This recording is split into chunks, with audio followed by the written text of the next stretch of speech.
monthly guidance for the month of December para kay Cancer.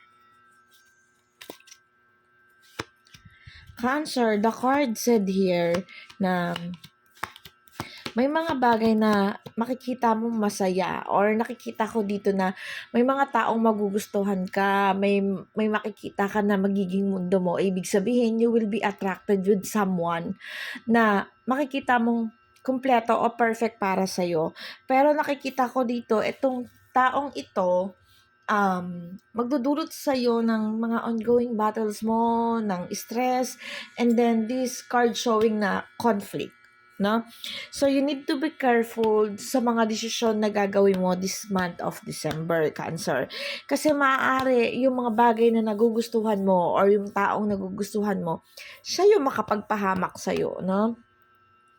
Or siya yung nakikita ko dito na alam kong siya yung makakapagpasaya sa'yo, pero may mga nagne-negative kasi sa kanya. Maaring may mga sigalot o problemang related dito sa taong to.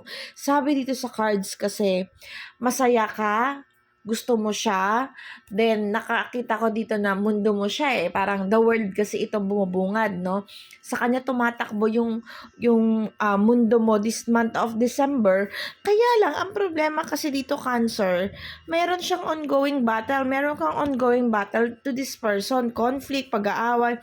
Pero sabi dito sa cards, inaccept mo naman eh, mapagkakaunawaan, tinatanggap mo, kaya lang, ito rin ay nagkakaroon din ng conflict, no? Kumbaga, magkakaroon din kayo ng disconnections dahil dito, no?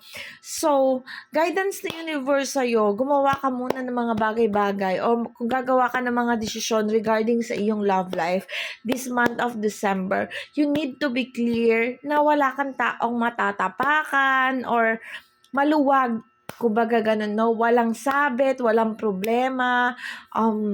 Sinasabi dito sa cards na sa month of December, kailangan mong i-analyze kung karapat-dapat bang ipaglaban yung mga tao sa paligid mo, yung mga taong pinapahalagan mo. No? Karapat-dapat ba, Cancer, yung sitwasyon mo sa'yo, you deserve ba ito? Yung ganon na, kailangan natin i-clear yung mga moment kasi nakikita ko dito, tatanggapin mo, tapos nakikita ko dito, you will fight for that, ipaglalaban mo. Kaya lang, in the end, matatapos din kayo. So, what for? Parang ganun, no?